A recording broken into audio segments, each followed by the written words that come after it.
And it looks like I'm live. And happy Wednesday, everyone. Thank you for those of you who are part of my network and have liked and subscribed to my channel. I appreciate your support very much.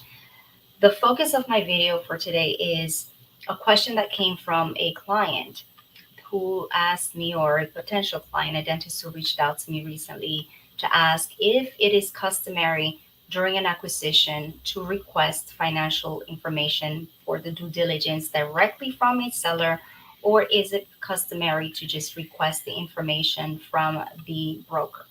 And so I definitely gave him my best advice, but I thought that so many dentists are out there considering, instead of doing a startup, getting into acquiring an existing practice. And there are processes and best practices in order for you to make it a successful process, because there are a lot of challenges that come into the picture when you're taking over an existing practice. And the due diligence, making sure that you're collecting the correct information to make this informed decision or to do an offer, is extremely important. So the question was, if I am going to um, ask directly the seller for the due diligence, the 3 years of financial statements, tax returns, and some of the reports from the office, in order to be able to do this, to look into this potential purchase, right? And so, or is it best for me to go through my broker? And my answer to him, and for those of you watching as you join me, or if you watch the replay, I would love to see in your comments what your thoughts are. But in my advice to the doctor was, why not do both? Why not get the information from the seller and also go through the broker, so that you can get the best of both worlds? Here is the reason behind my recommendation. And again, for some of you who are new to watching my channel and my show, my name is Maritza Duran, and I help dentists who are first time practice owners start and grow their first dental practices successfully, whether they're doing a startup or they're doing an acquisition, they're taking over an existing practice. And so when dentists reach out to me for contemplating acquiring a practice, and we help them go through the finances and review the practices, um, uh, financials and the reports and number of patients and all that stuff, we are typically helping them understand how to create a blueprint and a process for when they take over the practice. And a lot of times these dental offices participate with dental insurances, and there is a huge different process that needs to be agreed upon before you do the closing, because there are a lot of operational administrative changes that happen during the transition and post closing. And so I basically coach and work with our clients very closely on making sure that the transition is as seamless and um, as easy as possible for the buyer, for the seller, and also for the new team, whether you're inheriting the team or bringing on an entire new team. And so when this dentist asked me, as he's contemplating and he's working with a broker to potentially do a startup, but everyone wants to also have cash flow, and it's more incentivizing to get into an existing practice that already has a book of business, right? And so the question was, hey, as I'm doing this analysis and I need to do this due diligence, who should I ask this information from? Do I go through my broker? Do I go through my and those of you who are watching me and joining me, let me know if my audio is working, and if you hear me and see me okay. And if you have any questions, you can post them in the chat.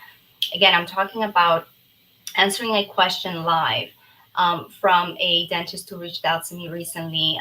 He's considering doing an acquisition and is in the due diligence phase, and he just wanted to know, what do you recommend? Do you recommend I ask the seller directly, or do you recommend that I ask the broker to give me the information? And my recommendation was, why not do it both, right? Um, the reason behind it is, number one, when you establish a a conversation or a relationship directly with the seller is going to get a sense of perhaps this is someone that I can trust. You can get a feel for the culture. You can also see it from their perspective.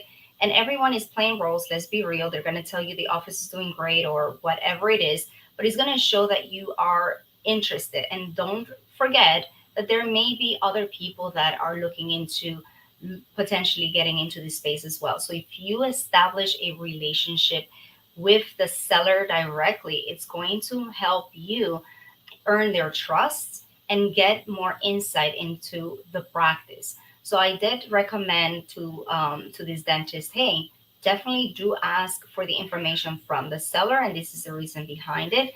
But also, you want to be able, if you're using a broker, they have a lot of experience also looking and giving you perspective into what how the offices are doing compared to other offices and deals that they're also working on. And so you're going to get the gain the best of both worlds in terms of perspective. So some of the disadvantages may be that the broker wants you to work through them, and that's okay. But ultimately, you as the person making the financial commitment, you want to be able to understand and build a relationship with the seller and let the broker know, hey, I'm going to ask you to ask for this information, but you're working on my behalf. And so I expect and I hope that you are okay with me asking them directly. Again, you want to establish trust, and you want to let the seller know that you are serious and that you're doing your due diligence. You're asking for this information, and you are going to be doing your own research. So that is the reason why I told him he should do it that way instead of just going through the broker, because I know that the brokers again may be in a position more transactional, where hey, even if it's the best of brokers, you are working and they're a middle person.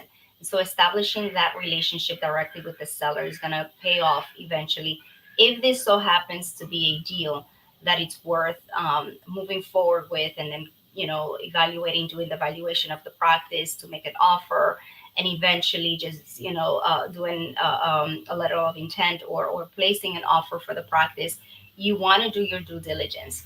I do have a checklist that I've put together for some of those doctors that are looking to do acquisitions to understand.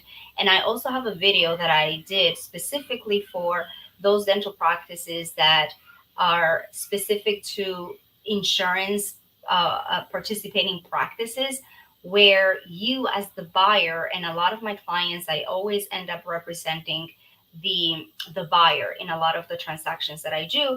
And so when I have a dentist who decides to acquire a practice, it's the location where they want to live is there, the patient population, the services, there's room for improvement. They do their due diligence and they decide to place an offer, and a lot of times, if they're lucky, they're not being left behind, as I've seen happen by the DSOs, that they come in and they have multiples that just exceed what a private practitioner can come in and place as an offer. So a lot of offices are selling off to the to DSOs. But when you're able to find a good cultural fit, someone that shares the vision within your business model, and you have that alignment with the seller, and there's an understanding. I've seen a lot of opportunities where the seller allows you to come in and moonlight or see some of the patients, whether or not it is a transaction where it's confidential or not. It doesn't really make a difference, but that is important for you to come in and gain some exposure to the patient, to the team, to better understand whether or not this is the perfect investment for you. Because at the end of the day, it's going to be a huge investment on your end, and there are going to be a lot of things that are going to affect your ability to maintain that cash flow, and you have to work extra harder in the sense of maintaining what for the good faith that you're paying for in terms of charts and the practice. And the entire transition is just very overwhelming for a new dentist, for a first time practice owners. I get these calls all the time, and so I thought it would be a good opportunity for me to just focus on sharing with you just this tip. If you're thinking about acquiring a practice, and you've done your due diligence, the area is where you want to be, the patients is where you want to be, and you're ready to ask for information, I do encourage you to work with a broker, but at the same time, establish and try to build a relationship with the owner directly, because we love working with people that are like us, and it is potentially that if it is a good transitional fit from the seller over to you, and the price is right, that is going to be it's going to put you, you're going to have leverage over a lot of other competitors. So this is what I recommended to this dentist that reached out to me, concerned about, do I stay on the sidelines and let the broker handle all the conversations, or is it okay for me to step in and build a relationship with the seller myself? Absolutely, for anything and everything, you want to show that this is your investment, and with all that, you have a supportive team, which is the broker. But hey, I want to get to know you, I want to get to know more of the practice, you personally, what are you going to be doing after you retire, or whatever the transition goals are, the purpose of the sale of the practice, so you can get a better feel for where they are and where they're going, and how you come in and you're able to help optimize, or help them get there faster, and then they help you in exchange achieve your goal of practice ownership. So definitely, I thought it would be a good opportunity just for anyone else out there who is thinking, and it's has the same question, to know that it is okay for you to build direct relationships, even if you have a team of advisors. I'm always encouraging and making empowering my doctors to work directly with anyone and everyone that is going to be part of their decision making process for such a big investment and move, like starting your very first dental practice.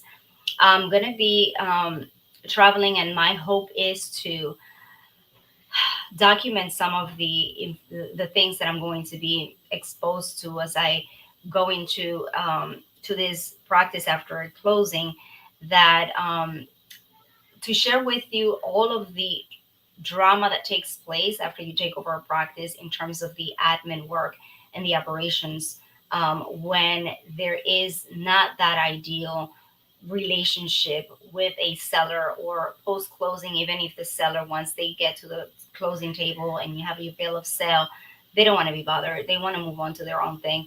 And so there are a lot of things that you can do, as I always say, pre closing, or the intangibles, the things that you do behind the scenes, and also the tangibles, the things that you see and are able to control and be a part of. So definitely, as more and more dentists are either retiring or putting their offices out in the market, and new dentists are looking for opportunities to acquire an existing practice just for the sake of having some, the lower cost of having to do a startup instead.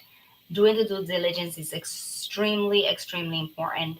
Asking for all the financial information that is required for you to do a clear assessment of the practice's financials, but also the operations and the growth and everything that is happening in the office, specifically also the culture, the patients, and all of these other things. So I've created this really great checklist that will definitely be helpful to a lot of you. So if you're in that position and you're interested in learning more about that, just let me know in the comments or shoot me a message. I'm just an email or a message away.